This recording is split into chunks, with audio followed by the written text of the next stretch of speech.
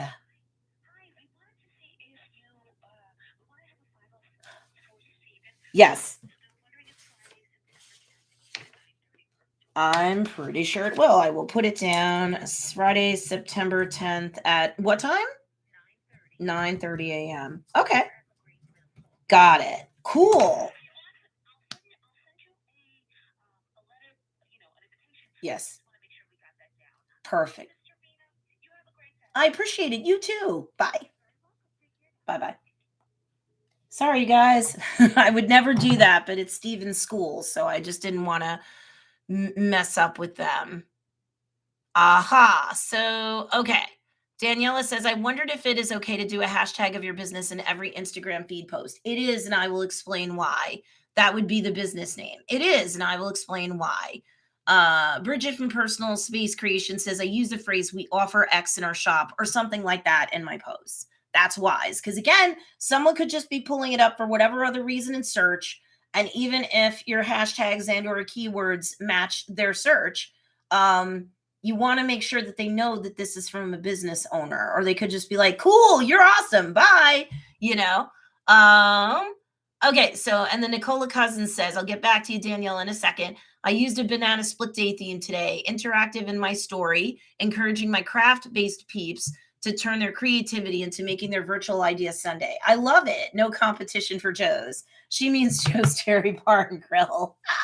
We have been best in the Hudson Valley region of New York State for ice cream. No, no, no, no, no. No content strike. For 6 years in a row, which is one regional competition alone. And then Best Burger for 2 years in a row. So I have taken what I've taught. I have helped a bunch of people. Starting part-time 2013 and 14 for like white collar professional, basically female white collar professionals, a lot of attorneys who either wanted to spin off and do solo practices or spin off and do something else from being a W-2 based employee that was an attorney. And then their friends and so on and so forth. Then I went full time in 2015. But by 2016, I started helping my family business, Joe's Dairy Bar and Grill, because they were profitable, but barely. And in 2015 into 16, they had two potential buyers and they just wanted to have a bidding war with them and get out of it. I convinced them to stay. And within about 2 years, approximately, they became a seven-figure success. And even last year in 2020, they had their best seven-figure year ever. And if you look at Joe's Dairy Bar and Grill on TikTok today, holy moly, they're at 747,900 followers. They will probably get out of today with at least 748,000 followers. We're applying for our blue verified check mark. And we have people all over the globe asking us to come out with our logo on like merch, like hats and shirts and stuff, because they're like, I may never be able to come to New York, but I love your stuff. I'm a fellow foodie. I would love to have a piece of Joe's. You know what I mean? So imagine using something like TikTok where, people think it's the land of the young when 52% of all users are Gen Y or millennials and above. So most of my students are selling to millennials to Gen X. They're there, folks. And Gen Xers are actually increasingly becoming influencers on that platform. So it is no longer the sole province of the young, where it predominantly was back when it was Musically. So do not sleep on TikTok, please. I will be launching Social Talk Shortcut in the next few days. It'll be at $3.97 once only, and then by the end of the year when I relaunch it and it's even bigger, it will be $9.97. To go back to Daniela, it is a very fair question whether or not you can use the hashtag for your business name in all of your content. Yes, you should. And this is why it's safe no matter what's being depicted or shown in your content. And I mean this anywhere, but we can shoot this through an Instagram lens, okay? But you could take this anywhere. When you set up your business profile, obviously your handle, your business name, what you put in the about page or section, depending upon the platform parlance, your bio, your profile information or bio on, say, Instagram or TikTok, they know you're a business. They know you're a business name. You've got that going on throughout your setup and your framework for your account. So yeah, I mean, Joe's Dairy Bar and Grill will typically put hashtag Joe's Dairy Bar and hashtag Joe's Dairy Bar and Grill in all of its content. Even in its Instagram story content, you may see little to no hashtags because there's a variety of way of like hiding them so that the piece isn't too cluttered. So sometimes we hide them and sometimes we don't. But and that's just dealer's choice. It doesn't work any better or worse in terms of the power of the hashtags on a piece of Instagram story content, for example. So if you didn't know, let me put your mind at ease there. But yeah, because it's associated with your account, yes, you can. You can also use geolocation-based hashtags where you feel they make sense. Joe's does this a lot. So even if we're not specifically talking about in the caption, like, let's see, Hopewell Junction, New York, we can certainly put hashtag Hopewell Junction in our like hashtag cloud, for example, of 30 hashtags for our Instagrams, not Instagram stories. Those are 10 hashtags, but your feed post content, your IGTV videos, and your reels. Okay. So like we can put geolocation based hashtags all we like if they relate to where our business is. And when you set up your profile or account or whatever any particular platform parlance is, they know where you're based out of and the immediate geolocation based areas around you. So if you just put those with your content, you're usually fine. If for any reason that were to change, I'd let you know. But that's kind of like the common sense reason why that's more of an exception to the rule, and the name of your business too. Now on Instagram, I would not use, like, say for a feed post, you can get your 30 hashtags. I would not put the name of your business related hashtags in the beginning of your hashtag cloud or collection or constellation or whatever you want to say, your hashtag bunch. The first 6 should be what you want your biggest search power to be. When you are not well known on a platform, next to nobody's searching you up. So when you put it in that little hashtag cloud, as I say, they can pull you up if they search on you once they know about you. But the first 5, 6, something like that, hashtags in the cloud, those would be the ones that I'm trying to get more search power or juice on. Now, through the years since 2013, I have plenty of clientele that like a geolocation based hashtag or maybe a bunch of them makes sense for them because they work out of a brick and mortar location. And or even if you don't have the public coming to you, you ship all your stuff out. You're an Etsy based business or something like that. Or you do digital downloads, you're a coach, you're a course creator, fine. Does it hurt for you to use geolocation based hashtags? No, because some people like to shop slash support local. And that became really huge last year, right? As much as I hate to go back to 2020, I don't want everybody to molt off all their skin and hair and go into like the fetal position. But, a lot of people felt bad for like small businesses and stuff like that. They didn't all want to go to Amazon and Walmart and Target, right? Or Target. They wanted to support local businesses. You had a huge contingency, millennials and younger, where that's super important to them anyway. And it became more pronounced last year. And 73% of all people are still planning on doing all or most of their online shopping, including this year's holiday shopping, online or digitally too.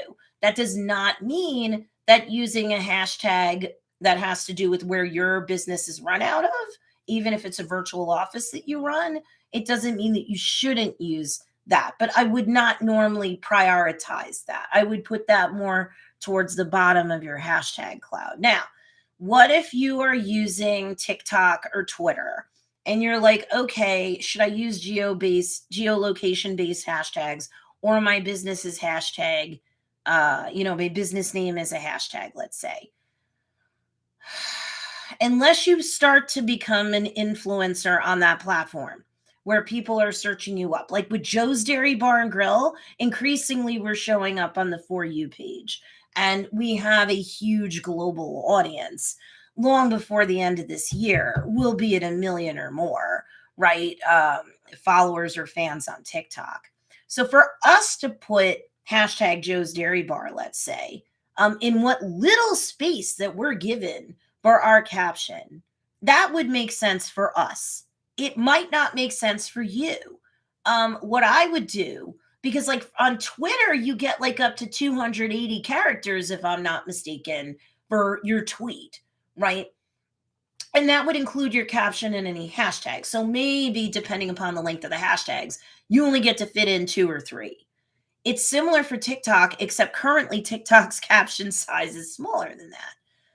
So you shouldn't just put all hashtags. You should put some sort of teasing sentence or sentence fragment that would tease somebody to want to watch your video to the end, right? And now TikTok, you can go up to 3 minutes. If you don't have that capability yet, they're still rolling that out globally, right? But anytime now you should, if you don't already, you'll get a notification in your messages. That's what happened to me. That's what happened to Joe's. So you're like before when it was like 15 to 30 seconds, maybe 60 seconds max, telling somebody to hang out until the end of the TikTok might have seemed like duh. By the time you burp, you're through the whole video.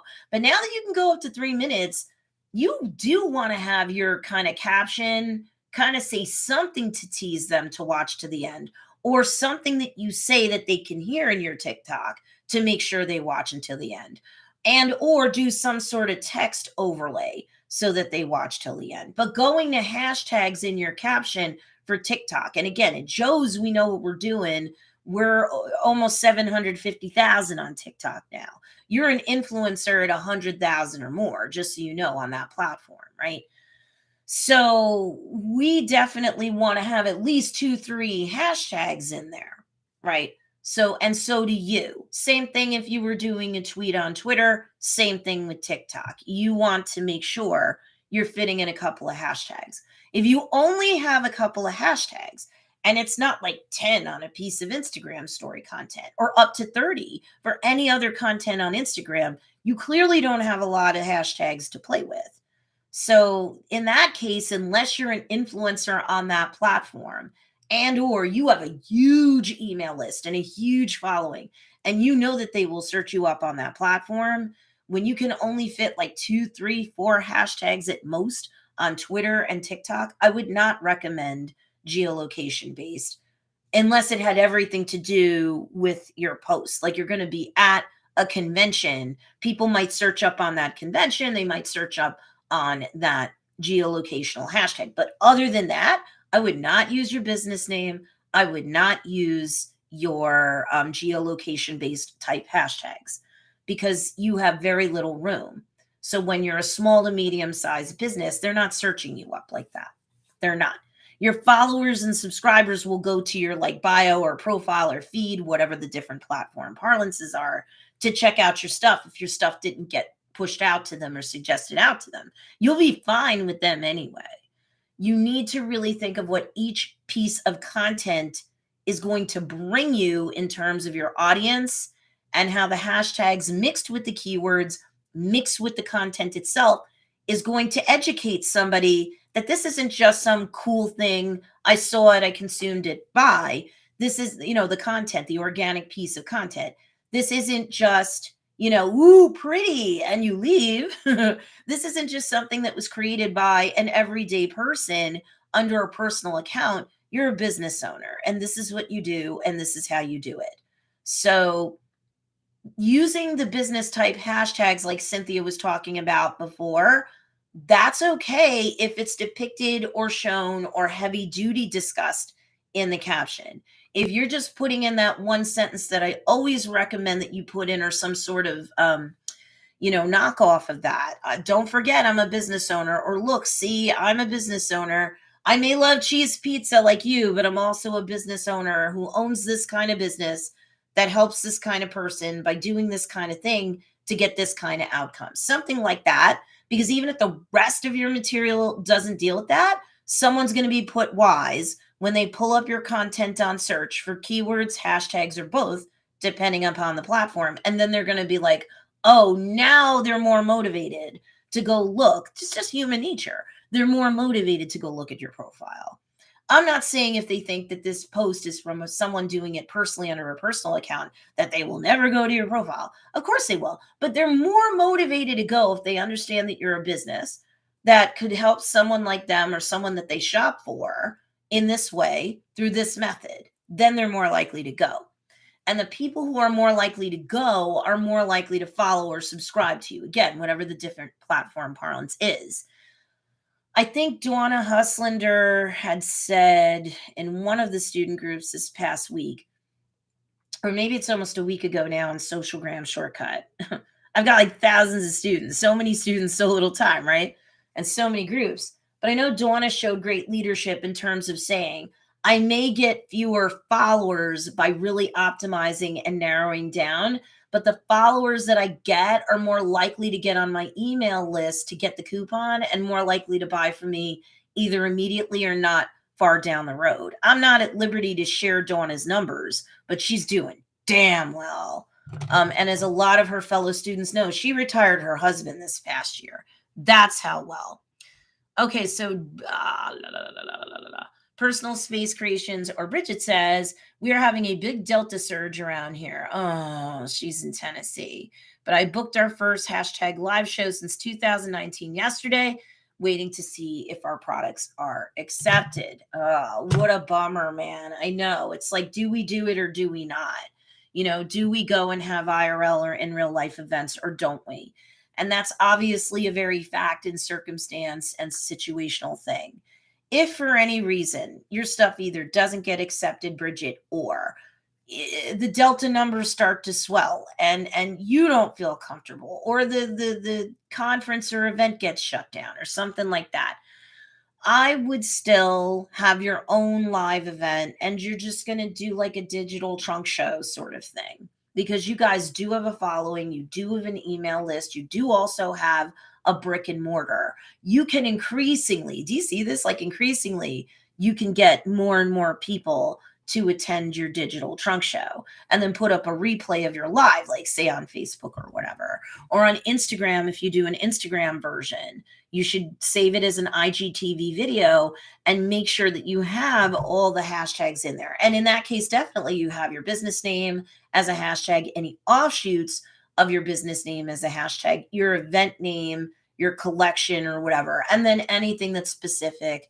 to the products that are being showcased, and save it as an IGTV video. Other than feed posts, I would always, like with reels or IGTV videos, both, I would make sure that your hashtags, your up to 30 hashtags, are contained in the caption, right? That's the best way, the most effective way to get all that hashtag juice for those two types of content. Does that make sense, guys? So always save your live streams as IGTV videos, always. And then I would email your list, right? And I would put out social posts too, letting them know that you've had your digital trunk show. And this is where they go to see the replay on Facebook, Instagram, or both. If you do both, let them know in the email, let your email VIPs or your email list members know so that it's dealer's choice. They'll like having the choice. For some people, if you didn't have both, you might miss out on them. Plus, they don't know all the magic voodoo that you do digitally at this point. They might be like, wow, they have IGTV videos. The know, like, and trust factor goes up. Wow, they did an event on Facebook and now they're giving me the link to the replay. Not everybody does this stuff, so that you know. So, and even if they do it personally, they tend to respect businesses that are more like them. They're using the social media and they're it's an asset or a resource for somebody to come and watch your trunk show. If they're at all your ideal customer, they'll at least appreciate the invitation. Anybody who jumps off your email list, they probably were there to scoop a freebie or whatever, and now they're gone. They probably weren't going to buy from you anyway. All right, so let's see. All the best of luck, Bridget, says Daniela to Bridget from Personal Space Creations. And she says that's a great idea. Yep. And in fact, even if they accept your products and the Delta surge doesn't get any worse where you are in Tennessee, then I would still maybe have an event for anybody that doesn't feel comfortable to go out, because there's going to be those people no matter where they're located in the world. And they may be right or wrong. I'm not being critical of anybody. Okay. So do you guys understand, like, publishing the content? I always talk about the 5 rings of organic content marketing. Could be on social, could be anywhere, right? So YouTube or Pinterest or whatever. You want to do your content planning. You want to do your content creation, and you may have to batch create stuff. So you need to plug in time in your calendar to create all this stuff. You want to make sure that you have your content optimization nailed down, ideally even before you create the content, right? Or at least once it's created, it'll definitely inform how you optimize with keywords and hashtags, both where is applicable, right? On Facebook, hashtags are kind of goofy right now. So content planning, content creation, content optimization, content publication, and then content syndication, right? Where you can cross publish. You can use the same piece of content either on different platforms. Don't do that all the time, because then people will be like, I'll only really follow them here and I'll unfollow them over here. It's the same stuff all the time. You can do it sometimes, but also it's reusing a piece of content. So for example, like if you're doing a YouTube video, because a lot of my intermediate to advanced students definitely are, you shouldn't be in business and doing organic content marketing for too long without leveraging the power of YouTube. Okay, you just can't. But say you create a YouTube video, you use a teleprompter app like I do. I do it for most of my stuff, right? So for all the pre-produced videos that are on here, usually I'm using a teleprompter app. There's not like a million out there. They're very intuitive to use. So I'll create the script ahead of time. I'll feed it into the teleprompter app. I'll shoot my video. I'll send it off to my video editor. He'll do his thing. And so I have it on YouTube. So that's content publication there. And I'll optimize it with the keywords, with the keywords in the title, with the show notes or the description. Like, these things are all important. The tags that I use on them. Tags are becoming less important on YouTube, but the YouTube powers that be have said, if it wasn't important at all, we would take away the feature. So we're not saying don't worry about tags. We're just saying don't sweat blood over them. The algorithm will, surface all the data points to make a decision in terms of, who to suggest this out to, right? Where does this belong in search? So tags are still relevant till they take them away. But your title and the keywords in the title are important on YouTube. And the keywords that you use in the description can be very helpful too. But once you publish that YouTube video, let's talk about syndicating it. I would give that YouTube video several days to a week before doing anything else major with it. But that MP4 video that you uploaded to YouTube and you published that way after you published it and optimized it and gave it a thumbnail and all those good things, the MP4 video, the edited version of it, I personally would wait about a week and I would publish that same MP4 video, maybe with the same or similar title and a caption that might be a lot similar, maybe not a total copy and paste of the description or the show notes down below in your YouTube video. And I would publish that video to a Facebook page for your business. And if you have a group, I would also put it in the Facebook group. Why would I wait several days to a week? Because the first 24 hours or so that a YouTube video is up is very important to the algorithm. It wants to see what kind of traffic you're sending to it, how many of your subscribers look at it, and all those things. So definitely give your YouTube video a chance to breathe like fine wine before you go on the syndication or multiplication route. So then you will multiply the power of that MP4 video on YouTube as a YouTube video and on your Facebook page for your business, your Facebook group. You can also embed that YouTube video in a corresponding blog post. So I will take the script that I fed into my teleprompter app. I will copy and paste it into my WordPress website as a blog post. Be very, very careful. Google hates duplicate content. So I will add another tip, trick, or technique, another bunch of resources, maybe with links where I, show you where I get my proof from. Or if I cite to a study, okay, here it is. And, those are outbound links, which Google likes to see too, as long as they're to legit places and not link farms. If you don't know what that is, go Google it. You'll have a good time with yourself. It's funny.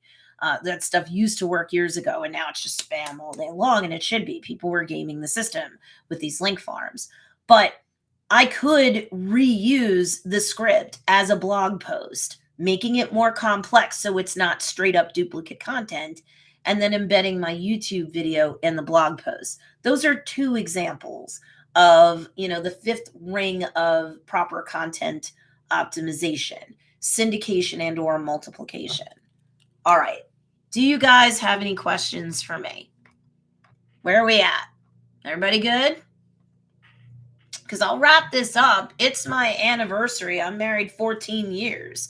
My husband and I were together quite a bit before then. But it's 14 years married today. So I definitely need to put on some nicer clothes and get ready to go out in a bit. But I didn't care. I didn't want to adjourn this or skip this week. It's important to me to do this weekly give back to the community. It's important to me, whether you're a paid student of mine or not, that I'm here for you.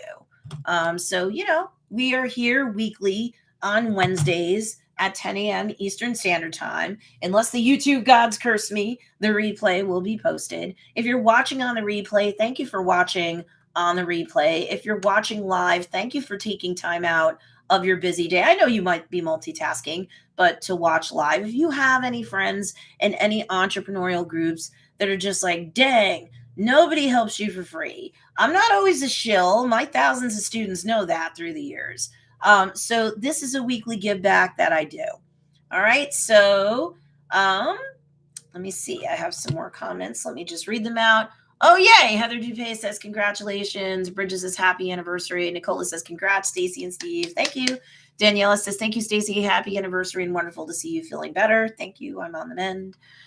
Silver Fox, happy anniversary. Thank you very much. All right, you guys, it seems like you're in a good place, right? And I answered both versions of your question, right, Miss Cynthia, having to do with the popularity plan and then also more broad so that it's useful to everybody else. And that's it. Heidi, I'm going to get to you in a minute. So, all right, I will talk to you guys later. Have an awesome rest of the Wednesday and rest of the week. Bye.